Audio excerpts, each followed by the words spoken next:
여러분, 오늘 말씀을 증거하기 전에 제가 사진을 한 장 보여드리기로 합니다. 어제 사진 찍은 것 중에 하나인데요. 저 노란색 조끼 입으신 분이 어린이 전도협회에서 나오신 목사님이에요. 얼마나 이 아이들에게 복음을 증거하는 그 메시지 가운데 힘이 있고 열정이 있고 얼마나 간결하게 해야 할 말씀을 전하시는지 제가 너무 많이 배웠습니다. 구원의 확신에 대해서 가르쳐 주시고 우리의 죄가 무엇인지, 예수님이 어떤 분이신지, 하나님이 어떤 분이신지 이 아이들에게 설명하고, 나의 마음속에 모시기로 한 사람 무릎 꿇어보세요. 그러면서 함께 기도하는 영적 기도까지 할 수 있도록 저렇게 하시는데 너무 많이 배웠습니다. 그 가운데 이 작은 아이들의 마음까지도 헤아려서 이 자녀들이 마음이 얼마나 급하겠습니까? 지금 여기저기서 막 소리가 나고 막 이 놀이 기구가 있고 먹을 게 있고 한데 이 아이들의 마음이 너무 급하니까 이 목사님이 그 어린 양의 마음을 알듯이 빨리 하시는 거예요. 빨리 보내주려고. 그 가운데 영혼에 대한 사랑이 너무나도 커서 열정 있게 하시는 모습 제가 정말 많이 배웠습니다. 여러분, 영혼 구원, 우리에게는 그 영혼 구원이 어떤 것입니까? 여러분들에게는 영혼 구원이 어떻게 다가오십니까? 제가 평신도 때 또 구사역자로서 교회에서 전도하라, 영혼 구원하자 그렇게 하면 또 전도, 매일 전도, 또 일이야, 또 힘들어. 부담을 많이 가졌던 게 솔직한 저의 고백입니다. 제가 회개 많이 해요. 담임 목회자가 되고 성경을 조금 더 깊이 또 연구하면서 설교하려고 준비하다 보니까 어느 성경을 펼치더라도 하나님의 말씀은 영혼에게 향하고 있더라. 우리에게 영혼에 대해서 어떤 마음이 있는지 우리가 살펴보기를 원하는 건 영혼 구원에 대한 사랑을 가지고 수고하고 애썼던 누군가에 의해서 우리의 영혼이 지금 구원받았기 때문입니다. 우리의 영혼이 누군가의 수고와 노력과 순종에 따라, 더 크게는 예수님의 순종에 따라 우리에게 영혼 구원의 은혜를 허락하셨는데, 지금 우리는 이 자리에 무엇 때문에 나와 있는가?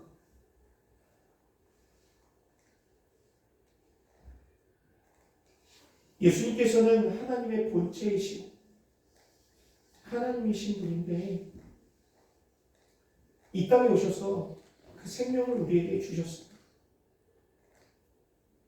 사도 바울은 이 빌립보서 2장을 통해서 그리스도의 마음을 품어라, 빌립보 성도들에게 권면하고 있는데 그 그리스도의 마음을 왜 우리가 품어야 되는지, 지난주에 말씀드렸습니다. 우리가 성도로서 성도답게 살아가는 것, 그것이 그리스도의 마음을 품고 사랑을 전하는 일, 당연한 것이다. 또 하나님의 뜻이 있는데 그 뜻은 구원과 거룩이 그 뜻이다. 하나님의 뜻은 우리를 구원해 내셨듯 예수님을 보내셔서 영혼을 살리기 위한 제물로 보내주셨듯 구원에 관심이 있으시고 또 우리가 거룩한 자녀가 되는 것이 하나님의 뜻이에요. 우리가 거룩한 자녀가 되면 그 우리의 삶을 통하여서 또 다른 길 잃은 양을 구원해 내시는 것이 하나님의 뜻이고 방법입니다. 그분은 거룩의 그 본체시고 선하심의 그 본체시기 때문에 예수님께서 거룩하여서 깨끗하셔서 우리의 영혼을 위해서 희생하시고 순종하시고 죽으셔서 우리를 구원해 내셨어요. 우리가 다시 거룩해지는 것, 그거를 통하여서 많은 영혼들이 다시 주님을 알게 하고 돌아오게 하는 영혼 구원의 도구로 쓰시기 위함이 하나님의 뜻입니다. 근데 왜 우리가 그리스도의 마음을 품어야 하는가? 우리를 통해서 하고 싶으신 것입니다. 여기 있는 모든 분들이 하나님의 도구와 일꾼이 되어야 되는 거예요.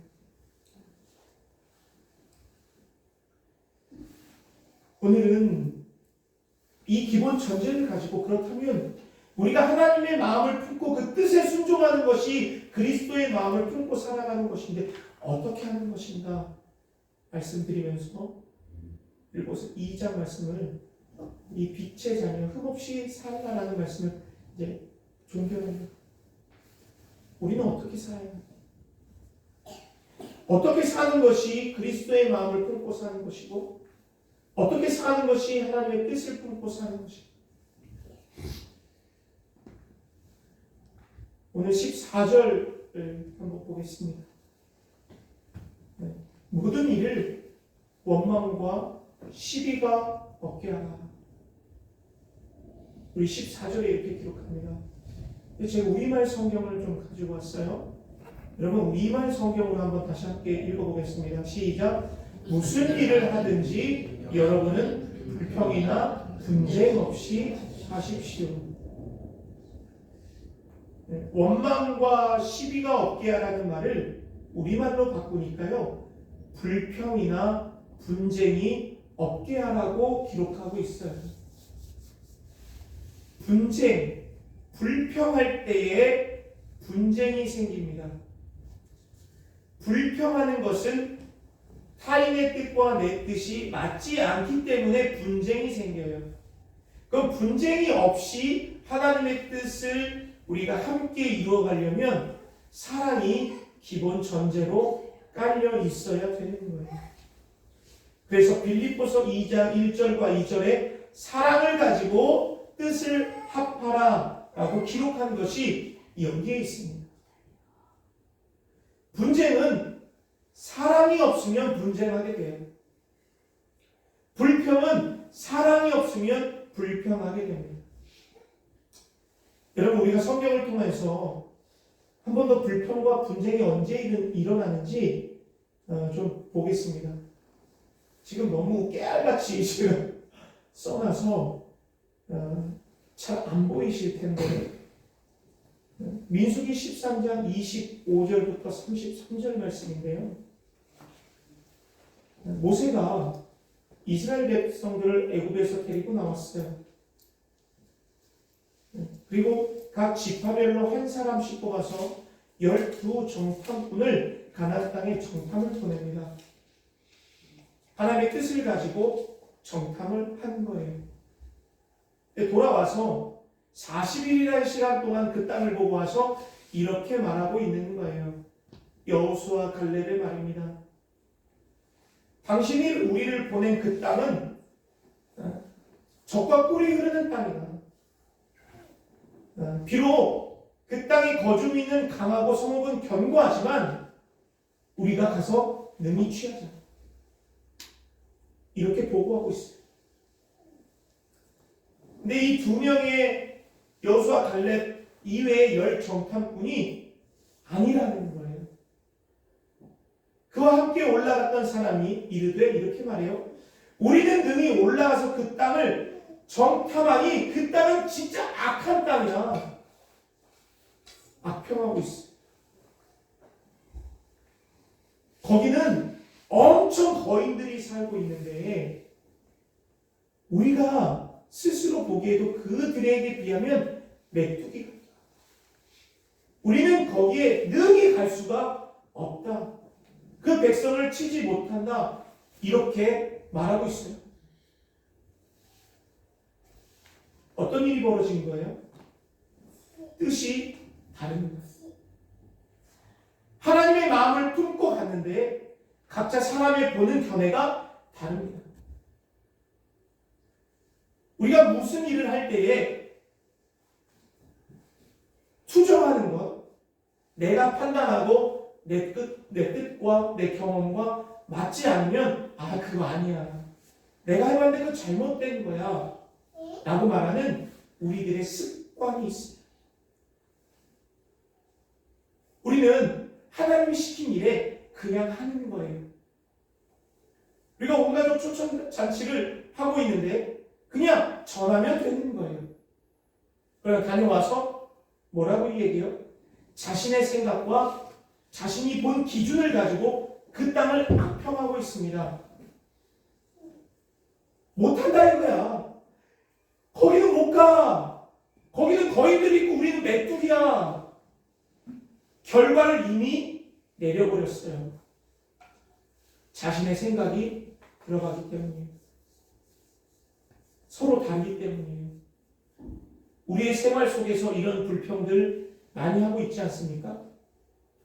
어떤 결과를 결과가 도래하기 전에 이미 무언가 할 때 내 생각과 상대방의 생각이 다르기 때문에 서로 불평하는 거예요. 그렇게 하면 안 돼. 이게 맞는 거야. 가정 내에서, 집안 내에서, 아니 교회 공동체에서도 이런 일이 많이 일어나는데요. 그것이 중요한 게 아니에요. 그냥 맡겨진 일을 하면 되는 거예요. 또 어떤 때 불평이 나냐면요. 서로에 대한 불평이 있으면 그것은 주변 사람들에게 영향이 가게 되어 있습니다. 민수기 13장 가니까요. 이 10명의 정탐꾼의 소리를 들으니 온 회중의 마음이 이미 움츠러들었어요. 그래서 어떻게 해요? 소리를 높여서 우는 거예요. 밤새 통곡하는 거예요. 곡은 왜 합니까? 슬플 때 곡하죠. 울면서 부르짖는 거예요. 왜? 이제 나는 죽었고. 언제 불평하게 되느냐? 언제 원망하고 투쟁하고 시비하게 되느냐? 내 것을 손해볼 때에 불평하게 됩니다. 내 목숨이 이제 광야에서 죽게 되었다는 것이 지레 짐작하고 지레 겁먹고 불평하는 거예요. 그래서 뭐래요? 내가 차라리 애굽에서 안 나왔으면 죽지는 않았지 않냐? 노예로 살아도 안 죽었을 텐데 너희들이 나한테 나오자고 해가지고 죽게 됐지 않냐? 그러면서 모세와 아론에게 모든 책임을 전가하고 있어요. 그동안 광야에서 역사하셨던 하나님의 은혜, 애굽에서 보여주셨던 10가지 재앙은 이미 다 잊어버렸어요. 이럴 때 분쟁과 불평과 투쟁이 일어납니다. 그리고 지난날의 과거, 하나님이 주셨던 은혜 다 잊어버리게 되는 겁니다.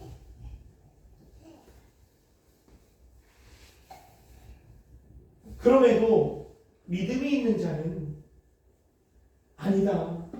그 땅은 하나님이 준 땅이다. 하나님이 우리를 기뻐하시면 그 땅으로 반드시 인도하실 것이다 라는 믿음을 가지고 있어요. 여호와께서 우리를 떠나지 않았는데 그들의 신은 그들을 떠났다고 믿음의 고백을 하고 있습니다. 이 말씀을 종합해 보면 왜 불평과 분쟁과 원망과 시비를 하느냐? 믿음을 버린 자들이 하는 것입니다. 하나님의 그 역사를 잊어버린 자들이 하는 거예요. 원망하는 것은 지도자에게 원망하는 것이 아니라 지금까지 나의 인생을 이끌어 오셨던 하나님께 대한 원망으로 돌아가게 되어 있어요. 그럼 결국 하나님을 버렸다는 것입니다.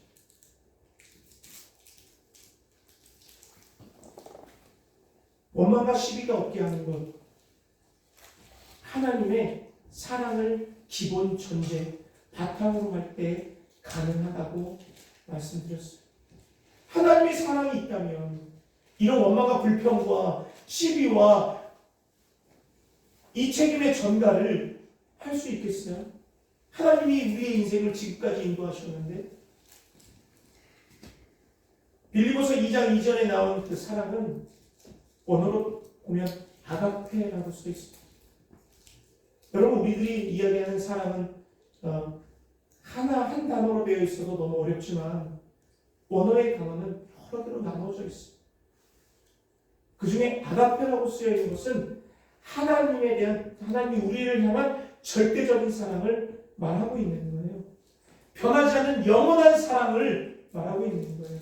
그 하나님의 사랑이 우리에게 있으면, 그 하나님이 우리를 향한 사랑이 지속적으로 계속적으로 우리에게 머물고 있다면 어떤 어려움과 환난과 문제는 그 사랑으로 덮을 수 있기 때문에 우리는 시비와 불평과 원망을 할 필요가 없다는 거예요. 우리 입술 가운데 원망과 불평과 시비와 분쟁을 한다면 아마 그 이유는 믿음이 없어서입니다. 아니, 믿음은 있는데 우리에게 아직 이러한 불평이 나온다면 아직 우리가 믿음이 적은 것 아닙니까?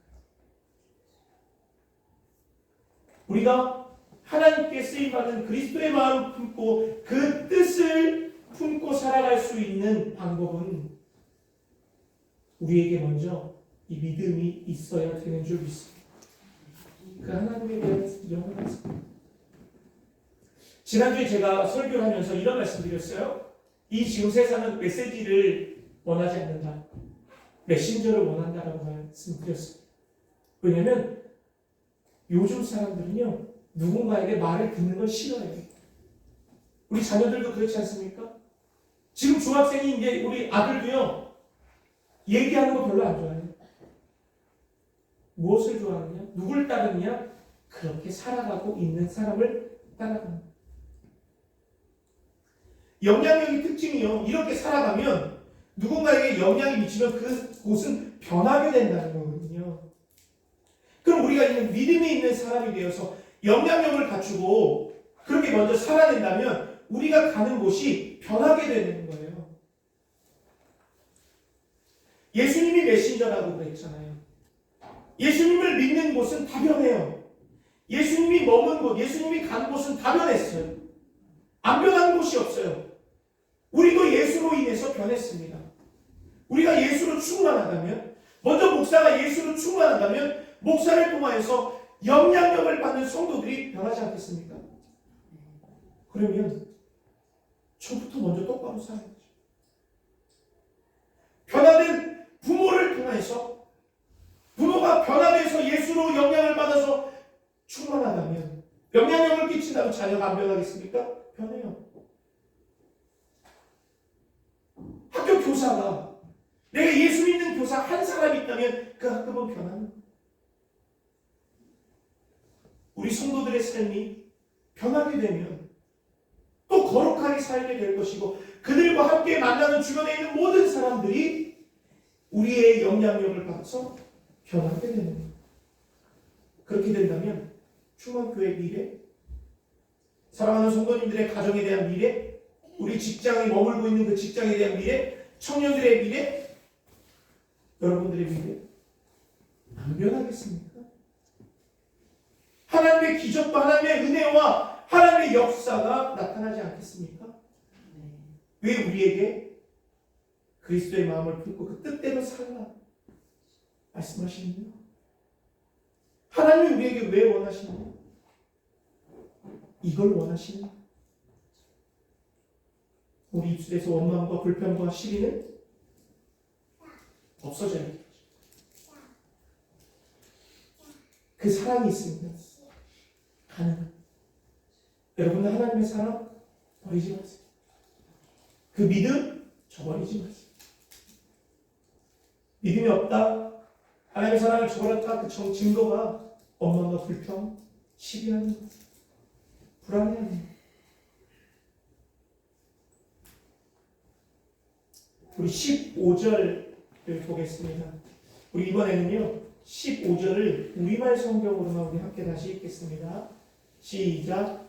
이는 여러분이 힘없고 사람들이 되게 뒤틀리고 타락한 세상에서 책망받을 것이 없는 하나님의 자녀들로서 세상에서 하늘의 별들처럼 빛나게 하려는 것입니다. 아멘. 이는 접속사잖아요. 이는 원망과 시비가 없이 하나, 이는 흠없고 순전한 그리스도인이 되길 원한다. 반대로 불평과 시비가 원망이 있는 사람들은 이 세상에 어그러지고 거스르는 세대이다라고 말하고 있는 거예요.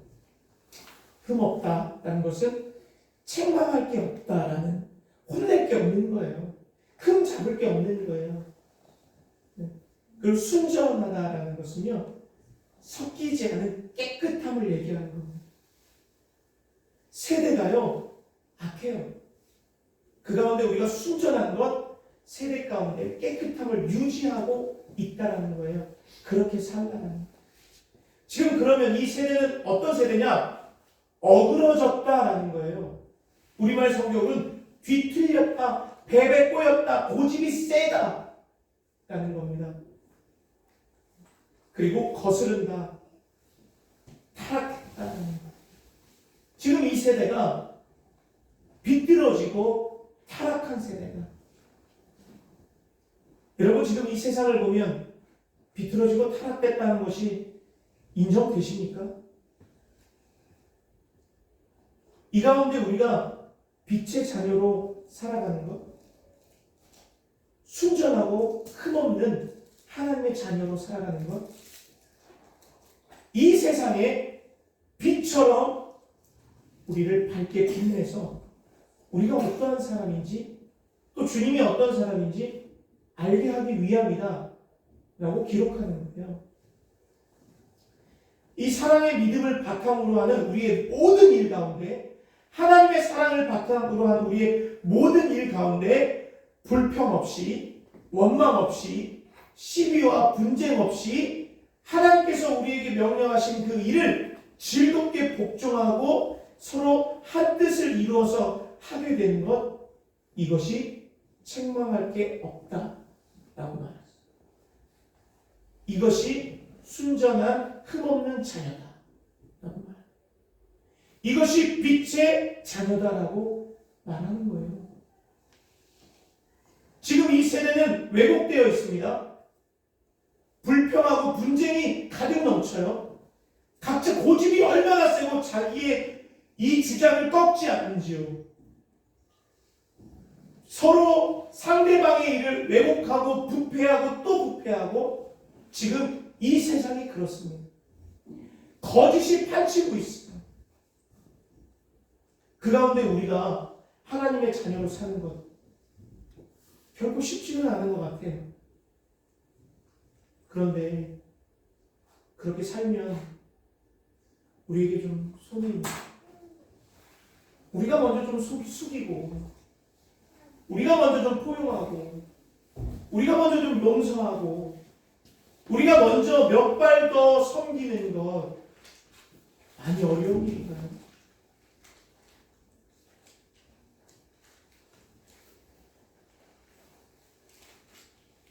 창세기 13장 9절 말씀인데요. 내 앞에 온 땅이 있지 아니하냐? 나를 떠나가라. 내가 좌하면 나는 우하고 내가 우하면 나는 좌한다.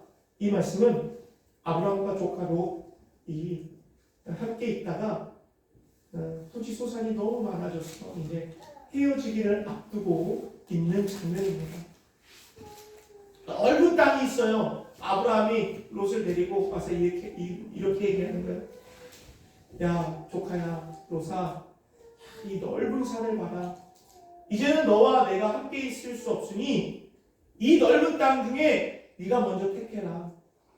네가 좌하면 내가 우하고 내가 우하면 내가 좌할게 라는 말입니다. 이제 헤어지자. 지금 이 세대와 맞습니까?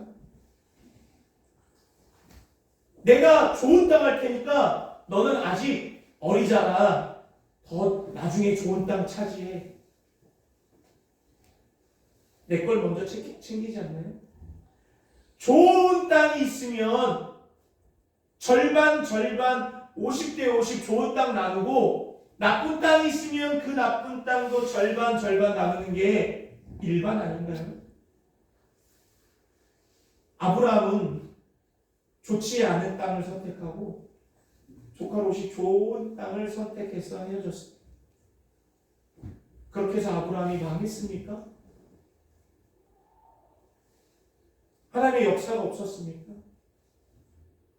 아닙니다. 소돔 고모라는 망했어요. 아브라함의 자손들은 번창했습니다. 하늘의 별과 같이 바닷가의 모래알같이. 결코 우리가 손해보는 게 아니에요. 창세기 37장 4절이에요. 그 형들이 아비가 형제들보다 그를 사랑함을 보고 그를 미워하여 그에게 언사가 불평하였다. 어떤 내용인가요? 요셉이 사랑받았어요. 근데 참 저도 이렇게 성경을 읽다 보면 야 요셉 너도 좀 말을 좀 조심히 가려야지. 있는 대로 꿈을 다 이야기해가지고 미움을 사냐 이런 생각도 해보지만 그것이 지금 오늘 말씀의 팩트는 아니고 아버지가 사랑하셨는데 아버지가 사랑하는 그 요셉 꿈쟁이를 보고 형들이 시기하고 미워하는 마음이 있었어요. 하나님이 꿈꾸는 능력을 주셔서 그 꿈을 예언하면서 말씀하였는데 그 꿈에 고깝게 생각해서 야 내가 그럼 너희들한테 절해야 된다는 거야? 더 미움을 갖게 됩니다. 그래서 어떻게 해요? 죽일 계획을 합니다. 웅덩이를 파서 집어넣습니다. 르우벤이 죽이려고 하는 걸 한번 1차적으로 살려줬죠. 그러나 결국 팔아버려요. 그리고 아버지께 뭐라고 합니까? 염소에 피를 묻혀서 옷을 가져가서 짐승에게 물려주고 이렇게 거짓말합니다. 지금 이 세상이 부패하고 있는 모습을 그대로 그리고 있지 않습니까?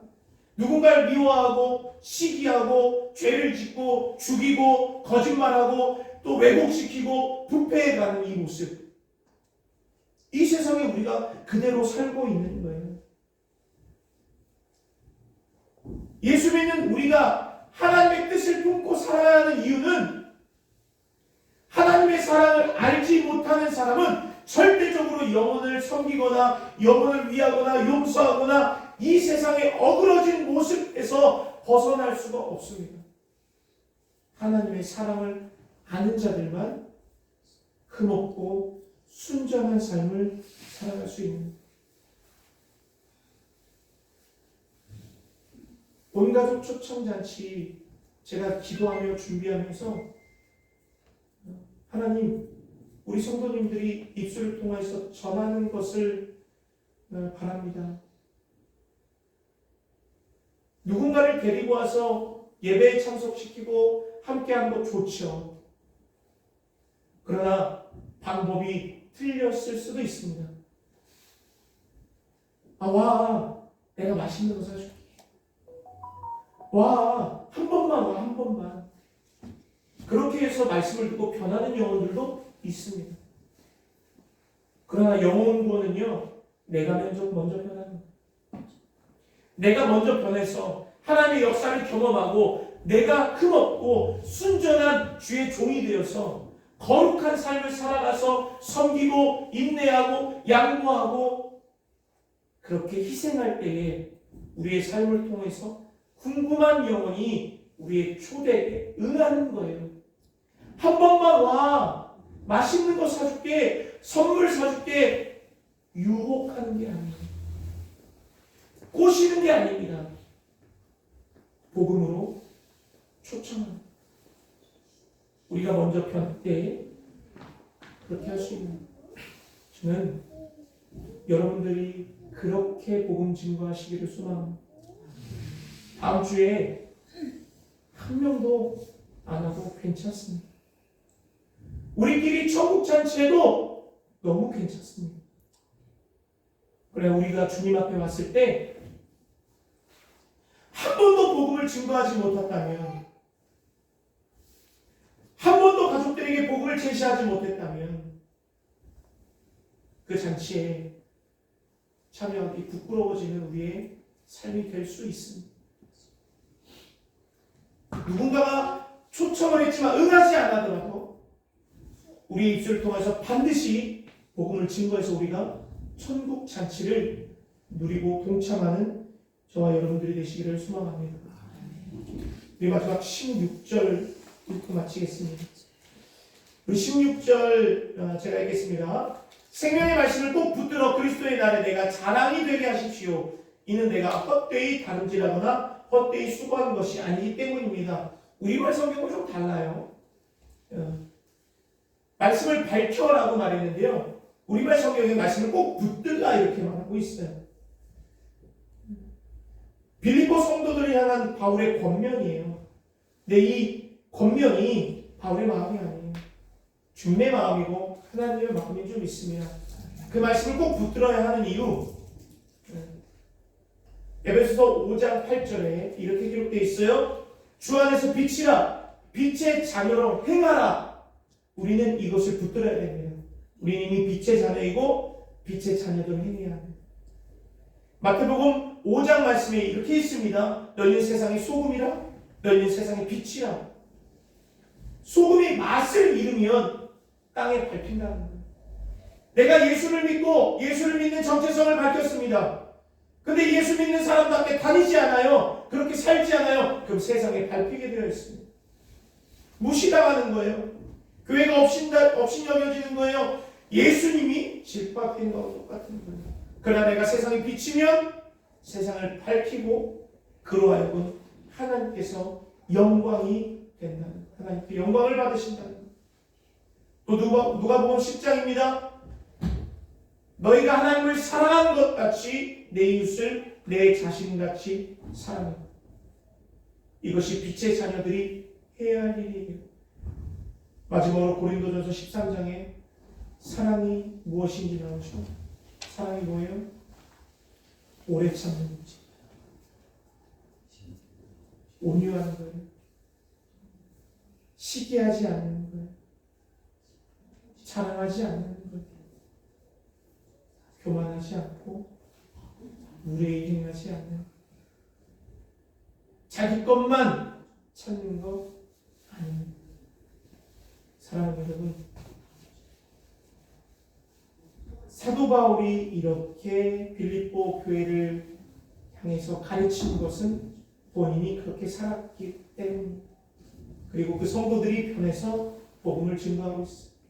이것이 자신에게 기쁨이 되었다. 말씀을 줄이겠습니다.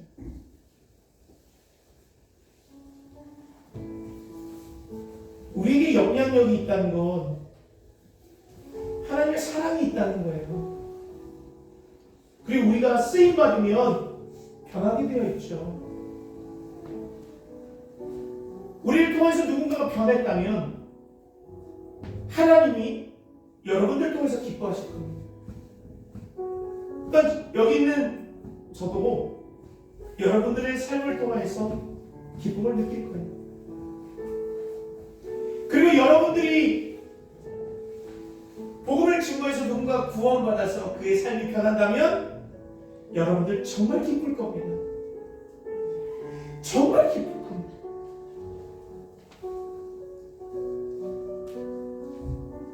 어제 너무 피곤했어요. 근데 하나도 힘들지 않았어요. 기뻤습니다. 그 아이들이 지금 예배자가 되었기 때문에